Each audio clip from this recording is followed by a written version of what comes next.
Next हम आगे देखते हैं जनरल टर्म ऑफ एक्सपांशन। अब तो ठीक है, यहाँ तक तो कोई प्रॉब्लम नहीं था, एक्सपांशन है। जनरल टर्म का मतलब होता है कि अगर मेरे पास कोई पावर दी हुई है, for example a plus B की पावर 20 और मुझसे बोला है कि इसकी 16th टर्म कितनी होगी, तो क्या मैं पूरा एक्सपांड करूँगा 20 तक? नहीं। तब हम लगाएंगे एक जनरल टर्म का फॉर्मूला। अब वो कैसे वर्क करता है वो देखिए। जनरल टर्म हम पहले एक एक्सपांशन ले लेते हैं a प्लस बी की power n, a plus B whole power n। इसका जनरल टर्म अगर मुझे निकालना है तो उसका फॉर्मूला होता है ये tr plus 1 equal to n C r a की power n minus r b की पावर r। इसे याद करिएगा। अब जैसे हम बात करते हैं इक्वेशन की वेरिफिकेशन के साथ, जैसे x प्लस वाई का होल क्यूब अब हमें पता है इसलिए हम वेरीफाई करवा रहे हैं इससे। जैसे x प्लस वाई का होल क्यूब क्या होता है? X cube plus 3x square Y plus 3x Y square plus Y cube, ये हमें पहले से पता है। थर्ड टर्म की मैं बात करूँ तो थर्ड टर्म हमें दिख रही है ये इतनी है, ठीक है। ये तो हमने फॉर्मूला एक्सपांड करके किया, लेकिन क्या हम जनरल टर्म की हेल्प से भी यही आंसर आता है? ये हम चेक कर लेते हैं। यहाँ पे अगर हम बात करें तो n कितना है? 3, मतलब होल पावर। n क्या होता है? होल पावर, तो वो कितनी है हमारी यहाँ पे? 3। नेक्स्ट हम बात करते हैं r। अब r जो होता है, जैसे हमें निकालनी थर्ड टर्म, तो जो भी टर्म निकालनी है उससे एक कम कर दीजिए, दैट इज़ अवर r। तो हमारा r कितना है? 2। रीज़न है उसके पीछे, देखिए हमारा जो फॉर्मूला था वो था tr प्लस 1। यहाँ देखिए ये था हमारा tr प्लस 1। अगर मुझे थर्ड टर्म निकालनी है तो r की जगह ऐसी वैल्यू रखो जिससे टोटल 3 आए। तो r की जगह मैं क्या रखूँगा? 2 रखूँगा, तो ताकि वो 2 प्लस 1 कितना हो जाए? 3, तभी तो वो थर्ड टर्म आएगी। इसीलिए हम r जो है जो भी टर्म निकालनी होती है उससे एक कम रखते हैं।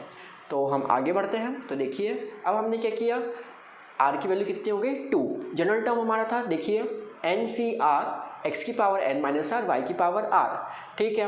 r की जगह हम 2 पुट कर देते हैं, तो नीचे हमने देखिए 2 पुट कर दिया। तो हम 3c2 को हमें सॉल्व करना आता है, तो हमने उसको सॉल्व किया फैक्टोरियल की हेल्प से, तो हमें कितना मिला आंसर फाइनली? 3xy square. और हमारा यहाँ पे जो थर्ड टर्म था that is also 3xy square. तो इस तरीके से हम कितना भी बड़ा एक्सपांशन क्यों ना हो उसकी जनरल टर्म फाइंड कर सकते हैं। इस फॉर्मूले को ज़रूर याद रखिएगा क्योंकि बहुत सारे क्वेश्चंस में ये यूज़ होने वाला है। नेक्स्ट एक क्वेश्चन है, find the fourth term in the expansion x minus 2y की होल पावर 12। अब बात करते हैं कि पावर 12 है और कौन सा टर्म निकालना है? Fourth term.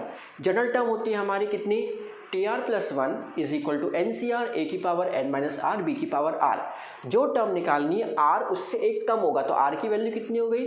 3, ठीक है। और n कितना है हमारा? 12। a फर्स्ट टर्म हम कितनी लेंगे? x, और जो b है वो कितना होगा? Minus 2y। इसमें इंपॉर्टेंटली साइन का ध्यान रखिएगा, अगर किसी भी टर्म के आगे माइनस लगा है तो वो उसको आपको यूज़ करना है। अब हम यहाँ पे वैल्यूज़ को सब्स्टिट्यूट करते हैं। देखिए ये हो गया हमारे यहाँ पे, देखिए मैंने वैल्यूज़ ले ली a, b, n और r की। इन वैल्यूज़ को मैंने फॉर्मूले में पुट कर दिया, that is n C r a की power n minus r b की पावर r। इसको हमने सॉल्व किया। सॉल्व करने के बाद हमें मिलता है कोफिशिएंट, और वो कोफिशिएंट हमें मिलता है -1760 एक्स की पावर 9 वाई क्यूब। तो ये हमारी टर्म हो गई और कोफिशिएंट हो गया हमारा -1760। तो this is the fourth term of the expansion जो क्वेश्चन था, ठीक है। होप आपको समझ में आया होगा। नेक्स्ट हम आगे बढ़ते हैं, how to find the coefficient. अभी तक हमने टर्म फाइंड किया, अब हम बात करते हैं कि कोफिशिएंट कैसे फाइंड करते हैं। जो हमने लास्ट सॉल्व किया था उसमें जो नंबर होता है दैट इज़ अवर कोफिशिएंट। तो ये भी बहुत ईजी सा है। अब हमें बोला x की पावर 5 निकालनी है x प्लस 3 की होल पावर 8 में से, ठीक है। सबसे पहले हम बात करते हैं जनरल टर्म की। जनरल टर्म में हमने फिर से लिखा tr plus 1 is equal to n C r a की power n minus r b की पावर r। ये हमारा होता है फॉर्मूला।